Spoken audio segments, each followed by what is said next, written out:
Voilà. Quatrième partie de cette émission. Lors de cette journée de la paix, nous sommes dans le hall du hangar de Chalette. Il y a beaucoup de monde. On remercie ce public d'être venu nombreux pour écouter les histoires extraordinaires de Bernard Lecomte, Jean Glousse d'Aise, et puis également pour découvrir les dessins de Ritchie. Alors vas-y Ritchie, pour nos auditeurs de C2L, raconte-nous ce dessin. Alors celui-ci, donc j'ai représenté en fait Poutine dans un dessin qui est plutôt dans la bonne tradition de l'URSS. C'est un crayonné où on voit un petit peu le personnage magnifié en travailleur, avec les sigles de l'URSS, donc la faucille, le marteau et l'étoile, donc à côté de lui. Et puis des généraux surtout à côté qui lui disent, qui se posent la question, est-on vraiment certain qu'il doit nous guider, camarade général? Donc là, tous les mots ont de l'importance, parce qu'il y a ce doute quand même que j'essaye. J'imagine peut-être que certains militaires ont quand même des doutes sur Poutine, je l'espère en tout cas. Et surtout, il y a ce jeu de mots avec guider, puisque c'est vrai que Poutine, enfin, à mon humble avis, se prend pour un guide, quoi. Voilà. Eh bien, on continue avec cet autre dessin. Alors, celui-ci, c'était juste avant, enfin, c'était au début de la guerre d'Ukraine. Et là, forcément, on s'est tous posé des questions face à ce sigle Z qui était sur tous les chars. Ça nous a tous marqués. Et donc là, on voit deux généraux qui sont à côté du lit de Poutine. Poutine dort dans son lit et l'un des généraux lui dit à l'autre, il rêve de quoi, notre chef suprême? Et l'autre, qui est un peu fou, lui dit de conquête, avec un regard complètement dingue. Alors, dans ce dessin, il y a plusieurs choses à voir. Il y a d'une part Poutine qui dort. Vous voyez bien que l'ombre du lit, c'est une tête de mort. Il a un petit nounours. Son nounours, c'est un nounours diabolique, si on regarde bien le sourire et les yeux. Et puis, il dort surtout, et les Z qui symbolisent dans le dessin le sommeil viennent envahir complètement le haut du lit. Et puis surtout, les généraux, vous avez deux profils de généraux, en fait. Le général qui se pose des questions toujours, et puis celui qui est complètement fou, aveuglément, et qui va suivre aveuglément Poutine. Et puis, peut-être, tiens, celui-ci. Alors celui-ci, oui, parce que là, c'est important de rappeler que finalement Poutine, rien ne l'arrête, du point de vue en tout cas des dégâts et des victimes. Et là, on voit donc un hôpital au loin, un avion qui bombarde un hôpital, et Poutine dit à son général et à un pilote de chasse, et surtout, vous me visez les croix comme en Syrie. Il faut rappeler ce qu'il a fait en Syrie également, et là, on voit vraiment tout le cynisme du personnage, quoi. Bien, alors Bernard, on était sur cette folie de vouloir en finir avec les nazis ukrainiens. Qu'est-ce que c'est que ce truc? Alors, c'est sans doute ce qui nous a tous le plus surpris dans cette affaire. Bon, on a vaguement compris que quand l'Ukraine a commencé à s'occidentaliser, alors l'Ukraine, nouvel État souverain, depuis 1991, l'Ukraine, c'est comme la France, c'est un pays avec des frontières et reconnu internationalement. Et l'Ukraine a commencé à s'occidentaliser, à être plus intéressée par l'Europe que de rester dans l'orbite moscovite. Alors, il y a des étapes, on ne va pas les égrener, mais disons que Poutine a commencé à s'agacer beaucoup lorsque, en effet, en 2014, l'Ukraine a très clairement fait le choix d'être un pays européen et plus un satellite de Moscou. Alors, 2014, il se passe plein de trucs. Disons simplement que Poutine est fou de rage et déjà, il chope la Crimée de façon extrêmement manipulatoire. C'est son métier, je vous l'ai dit. Il réussit, mais les soldats, il fait des versions, etc. Puis à un moment, il dit, voilà, la Crimée, c'est chez nous. Et comme tout le monde dit, au fond, la Crimée, oui, bon, c'est quand même très russe, la Crimée, elle a été russe pendant des années, au fond. Enfin, sauf que la Crimée, c'est à peu près comme l'Alsace-Lorraine ou comme la Savoie aujourd'hui. Elle fait partie du pays ukrainien. Donc, ça aurait pu provoquer déjà bien des réactions. Ça n'en a pas provoqué beaucoup. Et là, je ne vais pas entrer dans l'historiographie, mais c'est vrai que là, il va falloir qu'un jour qu'on batte notre coulpe, nous, les Occidentaux, les Allemands, les Français, en disant on a laissé faire ça. Mais tu disais que ça, oui, c'est une sorte de déni occidental que de penser que tout compte fait, il y avait la paix dans cette partie du monde et que ça arrangeait bien en fait les Occidentaux de penser ça. Exactement. Si les Occidentaux ont quelque chose à se reprocher dans cette affaire, c'est d'abord ça. C'est que quand la Crimée est annexée, hop, comme par un prestidigitateur, et le même prestidigitateur, il va envoyer ces petits hommes verts, comme on disait à l'époque, ces miliciens, dans le Donbass, où il y a des Russes qui ne veulent pas être ukrainiens. Ce qui est d'ailleurs leur droit le plus absolu, entre parenthèses. Bien sûr, l'Ukraine, c'est un grand pays. À l'ouest, c'est des gens plutôt Autriche-Hongrie. Ils ont été occupés par les Polonais et ils sont catholiques.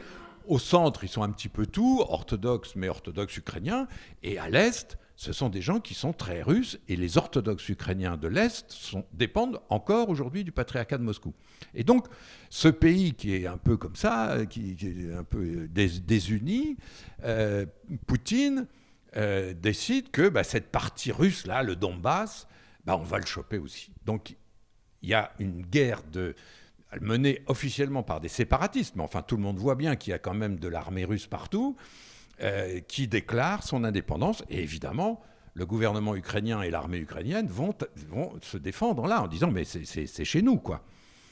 Alors, ça va durer 7 ans. Et là, on a à se poser des questions. C'est loin, c'est compliqué, c'est des langues qu'on ne connaît pas. C'est vrai que les Occidentaux en général et le reste du monde, au fond, se sont complètement désintéressés de cette guerre qui avait lieu dans des endroits improbables et qui était évidemment horrible, parce qu'une guerre, c'est toujours horrible, il y a toujours des meurtres des deux côtés, il y a toujours des atrocités, etc. Et là, c'est une histoire qu'il faudra réécrire un jour. Et le 24 février dernier, Poutine dit on a bien vu que les Occidentaux n'ont rien dit quand j'ai annexé la Crimée. Ils n'ont rien dit quand il y a eu la guerre au Donbass pendant 6-7 ans. Et qu'est-ce qui s'est passé récemment ? C'est important de le rappeler. Les Américains ont quitté l'Afghanistan la queue basse. Ce qui veut dire que les Américains ne sont pas si puissants que ça. Parce que s'ils ont peur des talibans en Afghanistan, c'est qu'ils ont quand même perdu de leur superbe. Et Poutine se dit, c'est le moment. Et le plan de Poutine, il est très simple. Il dit, là, l'Ukraine, il faut rattraper ça, qui reste avec nous.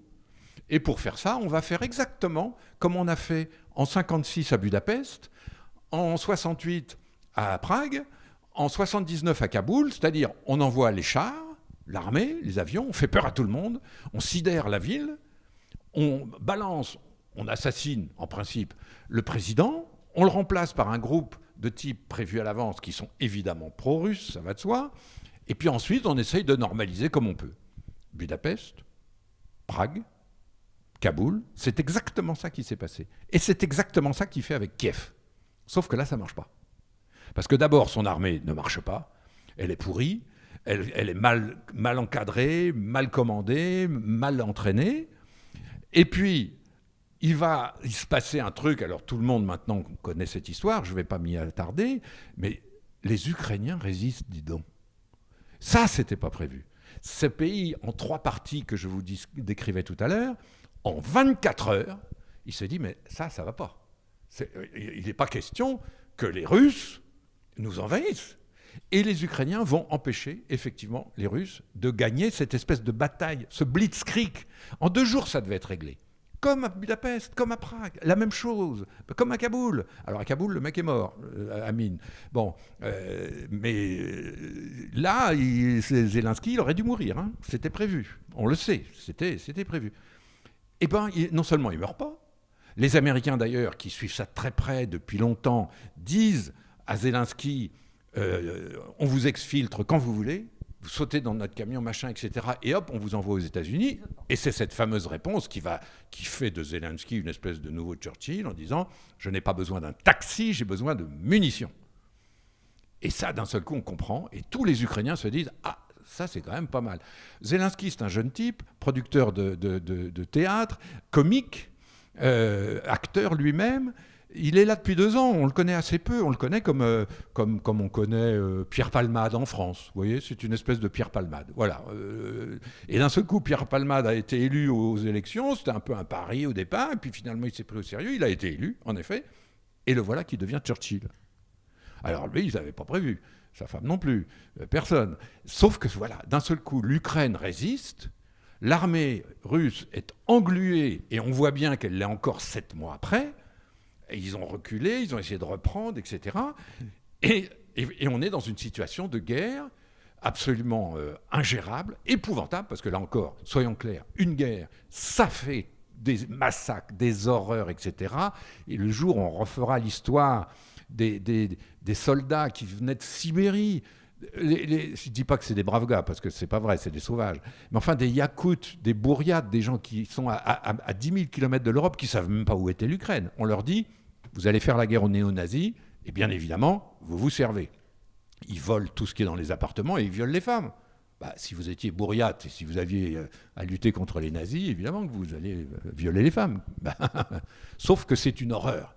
Et quand les Russes se sont repliés, on s'est rendu compte que c'était absolument affreux. Et puis c'est pas fini, parce que cette guerre n'est pas finie, c'est clair. Là, on est dans une période où Poutine est en recul, l'armée russe est déconfite, mais soyons prudents. Personne ne sait comment l'avenir se présente. Est-ce que Poutine va être viré tôt ou tard? Est-ce qu'il sera aussi remplacé par des gens fréquentables? Parce que n'oublions pas qu'à Moscou, c'est plutôt des ultranationalistes qui sont prêts à prendre le pouvoir, qui seront pires que Poutine. Vous imaginez si un jour on finit par regretter Poutine? Eh bien, c'est pas complètement exclu. Alors, pardon, je vous gâche un peu le plaisir, là, je plombe l'ambiance un peu, mais franchement, c'est vrai que c'est difficile d'être optimiste face à une situation comme ça. Alors, une chose, j'ai mis ce petit dessin, est-ce que j'ai eu raison? Alors, ce petit dessin, on a tous entendu parler il y a à peu près maintenant 10 jours d'une première retraite des Russes. Et donc, je l'illustre, hein, on voit une débandade de soldats. Et donc, la question posée, c'est la retraite des Russes, pour l'interrogation. Et un général répond, niet, c'est un repli stratégique. Alors, tout ça pour illustrer la désinformation. On est habitué à la désinformation donc avec Poutine. Et elle continue même sur le terrain, même quand, visiblement, effectivement, ils sont partis vraiment très, très vite des régions reprises par les Ukrainiens. Bon. Merci, Richie. C'est l'heure des questions. Il y a Monsieur Weber qui va passer parmi vous. Allez-y. Une question dans le fond. Une question de fond. Oui, il y a quelque temps, je lisais alors je ne sais pas si c'est le dernier, le bouquin de Fedorovski, l'ancien diplomate de Gorbatchev, qui faisait intervenir deux choses dans la période. C'était la corruption dans la période où Poutine, avant Gorbatchev, est arrivé au pouvoir, la corruption des apparatchiks, et aussi l'intervention de la CIA. Alors après, est-ce que c'est la corruption? Je pense que c'est une réalité. L'éruption de la CIA dans la politique intérieure de la Russie de l'époque pour faire élire Eltsine, est-ce que c'est une réalité, un fantasme, ou c'est une réalité qui n'a que peu d'importance? Je pourrais parler longtemps de ce sujet-là. Je connais bien Fedorovski, on en a parlé ensemble souvent. Soyons clairs, ceux qui s'imaginent que dans des moments pareils, le KGB d'un côté et la CIA de l'autre prennent des vacances, se trompent. Les deux services secrets, les deux services, comme on dit, services compétents, fonctionnent à fond la caisse. Évidemment qu'au moment de la chute du mur de Berlin, le KGB a tout fait pour empêcher le truc. Évidemment qu'à la fin, l'effondrement de la Russie, le putsch, quand ils ont essayé de virer Gorbatchev à la dernière minute pour remonter ça, c'était le KGB, c'est clair. Et évidemment que la CIA n'était pas manchotte non plus. La CIA a toujours été, pendant toute la guerre froide. Vous savez, la guerre froide, à un moment, c'était la CIA contre le KGB. Hein.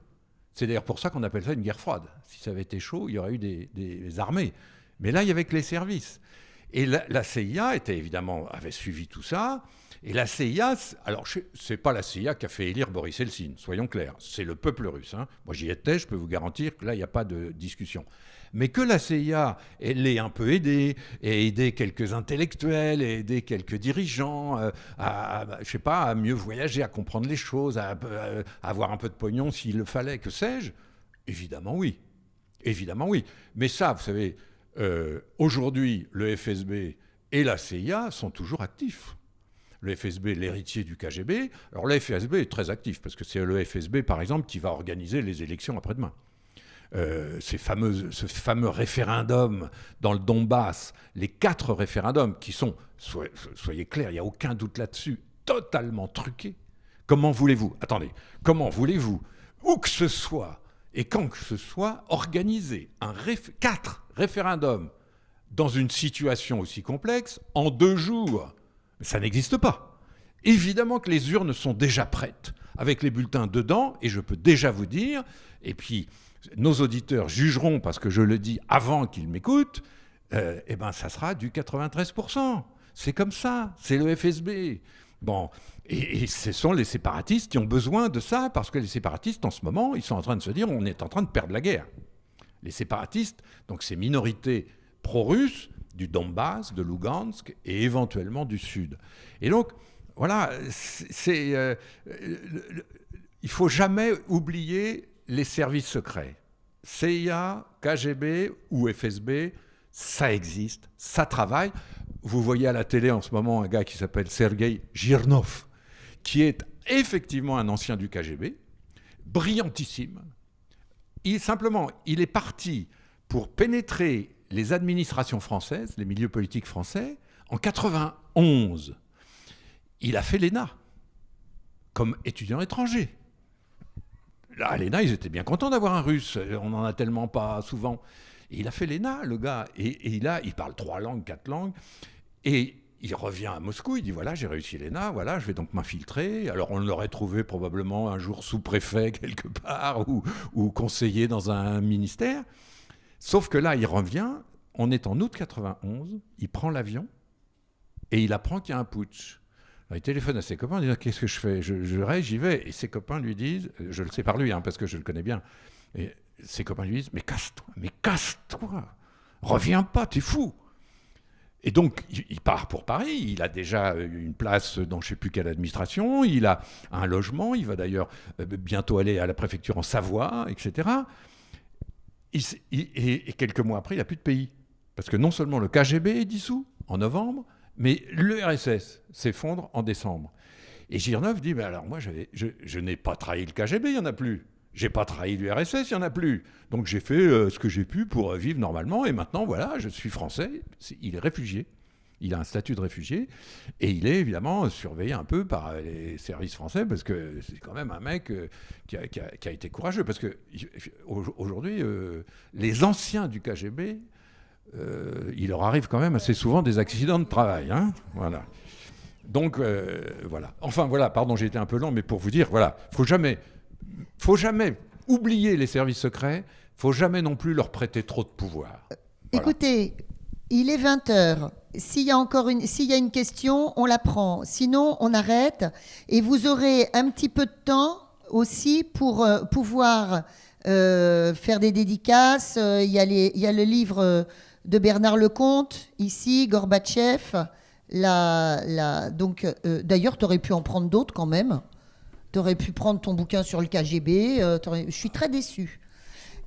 Et puis, il y a également les livres de Ricci, 3 bouquins différents. Reviens gamin, Démasqué, ça c'est Covid évidemment, et des dates et des doutes. Voilà, ils seront là tout à l'heure pour vous, pour les signatures. Encore une ou deux petites questions, et des questions courtes, réponses courtes. Hein. Monsieur Lecomte, vous nous avez expliqué tout à l'heure qu'au niveau de l'opinion publique russe, actuellement, les jeunes ne veulent pas aller à la guerre, Vous avez parlé des vieux autour de Poutine, mais qu'en est-il des générations intermédiaires au niveau de leurs sentiments vis-à-vis? Alors là, je pourrais vous en parler pendant des heures. En un mot, à partir du 24 février dernier, moi, évidemment, je surveillais les médias russes, la télé russe, etc. Et j'ai souvent fait cette réponse. Tout simplement, les Français et les Européens en général ne peuvent pas imaginer ce qu'est la propagande russe à l'intérieur, sur leur télé, etc. C'est inimaginable pour nous, tellement c'est énorme, C'est de mensonge en mensonge. Les types sont des brutes. Et encore aujourd'hui, alors maintenant, les télés françaises ont découvert ça. Alors souvent, le soir, on met des petits extraits. Mais ces extraits sont révélateurs. C'est-à-dire, ce sont des espèces de fascistes qui disent « Mais pourquoi on n'a pas envoyé une bombe sur Londres ? Ça serait tellement plus simple, etc. » Nous, on se dit « Mais c'est pas possible. » Et or, c'est possible. Or, c'est la réalité. Et il aura fallu plusieurs mois pour que les journalistes français, au début, ils me disaient « Attends, t'exagères. » Souvent, moi, j'ai le droit à ça. « T'exagères, Bernard. » Non, je n'exagérais pas. Et aujourd'hui, ils ont tous compris que ces types-là sont extrêmement dangereux. Les propagandistes, les gens de la désinformation, les gens de la télé et des médias. Alors, inutile de vous dire qu'il n'y a plus un média libre en Russie, tous fermés, tous interdits, bien sûr, les associations d'historiens, tout ça, Mémorial, tous interdits. Il n'y a plus qu'une seule voix, c'est cette télé omniprésente qui dit « Mais pourquoi on n'envoie pas une bombe sur Londres ?» Et vous avez 150 millions de types qui regardent la télé le soir et qui disent « Finalement, c'est peut-être vrai. Hein » Bon, c'est ça l'histoire. Voilà, pardon d'être un peu court. Ah, là-dessus, je suis extrêmement pessimiste. Parce qu'il va falloir... Vous savez, il y a deux choses qu'on ne rattrape pas comme ça. Il y a ce qu'il y a dans la tête de tous ces gens qu'on a martelés, intoxiqués à ce point inimaginable pendant des mois et des mois. Et puis la haine qui va maintenant s'installer pour des décennies entre les Ukrainiens et les Russes. C'était des cousins, c'était des copains, des frères. Il y a beaucoup de familles qui sont liées. Et cette haine, on n'en parle pas beaucoup, mais croyez-moi, c'est un vrai sujet pour l'avenir. Parce que de même qu'il aura fallu du temps pour que les Français et les Allemands se réconcilient, mais enfin, ça s'est fait finalement de façon assez chouette. Puis grâce à De Gaulle, à Adenauer, enfin, je ne vous fais pas le dessin. Là, croyez-moi, il n'y a pas de De Gaulle et d'Adenauer dans 15 ans. Hein. C'est terrible ce qui s'est passé là, sur le plan personnel, sur le plan des familles, sur le plan des cousins, des pères, etc. C'est terrifiant. On ne souligne pas assez ça, enfin, il ne faut pas non plus le rabâcher, mais gardez cette idée-là parce qu'elle est humaine. Une guerre, c'est d'abord ça. C'est la haine et ça suscite la haine. Et la haine entre les Ukrainiens et les Russes, qui était inimaginable, maintenant, elle est pour un siècle, au moins. Bonsoir. Moi, c'est à propos du nucléaire et de la première retraite des Russes sur Tchernobyl. Parce que quand ils sont arrivés à Tchernobyl, les jeunes ne savaient pas où ils étaient. Ils ont enfermé les Ukrainiens dans les abris anti-atomiques et eux, ils sont allés faire du camping dans les forêts contaminées. Donc, et plus, là, ils s'amusent à tirer, il y a 2 jours, ils ont tiré à 300 mètres d'un site nucléaire, qui n'est pas la Zaporia, mais qui est un autre site. Donc on est en pleine guerre nucléaire, et comme tu dis, ils peuvent envoyer n'importe quoi, n'importe où en France. En France, nous, on a quand même une 50aine de sites nucléaires, s'ils sont touchés, parce que ça pourrait arriver, hein, vu le genre d'éléments qu'on a. Donc il n'y a aucune population qui est préparée sur Terre à un conflit nucléaire tel qu'on est en train de trouver. Hein. Alors, je n'ai pas beaucoup de temps, mais vous avez complètement raison. Ces soldats, pour rappeler à ceux qui l'auraient un peu oublié, ces soldats russes, dans la première attaque, en février, s'installent en effet près de Tchernobyl. Certains, autour. Il n'y en avait pas dedans quand même, non, autour. Mais enfin, et ces jeunes-là, mal commandés, mal informés, ne se rendent pas compte que la Terre est contaminée. C'est Tchernobyl quand même. Tchernobyl, avril 86, c'est avant-hier.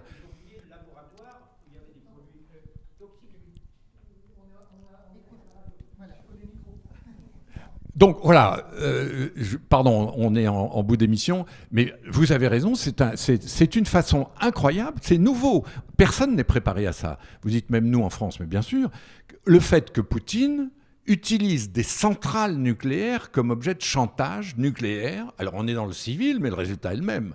Et en effet, personne n'avait pensé ça, et on voit bien la difficulté qu'ont les organismes internationaux, l'ONU et l'Agence pour l'atome, d'essayer de régler cette affaire, notamment à Zaporizhzhia, où là, il y a des canons russes qui tirent sur les Ukrainiens, mais les Ukrainiens ne peuvent pas répondre parce que les canons russes, ils sont juste à côté de la centrale. Donc c'est quand même nouveau, et c'est évidemment, ça fait peur, quoi. Bon, voilà. Allez, on termine l'émission. Allez, Merci Bernard, merci énormément. On peut l'applaudir, je pense. Voilà, vous pourrez continuer la discussion avec lui. Pardon, je suis désolé, chère Sandrine. Je vous ai apporté mon Gorbatchev Oui. parce que Gorbatchev est mort et qu'on n'en reparlera plus dans les siècles suivants. Évidemment que vous avez Il y en a ici des et dans bouquins, le il y en coin a une trentaine. et à Montargis des libraires Non, mais il y a 30 qui ont, bien titres sûr, différents. voilà. J'ai fait un livre sur le KGB qui est effectivement intéressant aussi. Et puis j'ai fait un truc qui s'appelle Les secrets du Kremlin. Voilà. Évidemment, voilà. Mais je vous ai apporté mon Gorbatchev parce que c'est la dernière fois probablement qu'on va parler de cet homme qui est mort. Donc et qui va Bernard, être- c'est un voilà. spécialiste du Kremlin, et puis de l'autre côté, c'est un spécialiste du Vatican. Mais tu rigoles, mais réfléchis, en fait, c'est que ça participe des mêmes talents, au bout du compte, pour réussir à s'infiltrer dans ces deux mondes. Ce sont deux lieux de pouvoir que j'ai bien connus dans ma vie de journaliste. J'en connais pas d'autres, hein, soyons clairs. Et deux lieux de pouvoir, comme le Kremlin et le Vatican, croyez-moi, pour un journaliste d'investigation, c'est deux paradis, parce qu'il y a toujours des histoires, des secrets, des personnages hallucinants, des situations. Et croyez-moi, je suis maintenant un vieux journaliste en retraite, mais j'ai une retraite magnifique parce que j'arrête pas de travailler sur ces sujets. Alors voilà, et si on parle de cette biographie, il y a aussi, on doit à Bernard, la biographie de Jean-Paul II, et elle est, je crois, traduite en combien ? 50 langues ? 11. 11, alors non, dans 50 pays. C'est ça ? 55 pays. Oh bah après, on ne sait pas, mais Ah bah si, je crois. 11, c'est déjà déjà pas bien, mal. je Oui, suis je suis déjà déçue. assez content. Je suis déçue. Bon, voilà, on termine là-dessus. Vous pouvez retrouver les petits dessins de Ricci, je vous disais, sur le net. Moi, je garde une dernière phrase que m'a raconté Bernard. Et tu vas nous dire d'où ça vient. Le communisme était comme un œuf. Peut-on changer la forme d'un œuf ? C'est un écrivain russe qui était réfugié en France, sous Brejnev, qui s'appelait Misha Heller, qui est mort maintenant, que j'aimais beaucoup. Et c'est lui qui a inventé cette image qui me paraît en effet, et Sandrine, ça t'a frappé, tu vois, parce que mais c'est tellement clair. Le communisme, c'est comme un œuf. Comment on change la forme d'un œuf ? Voilà. Merci à tous. Entre Loire et Loin, merci. Salut.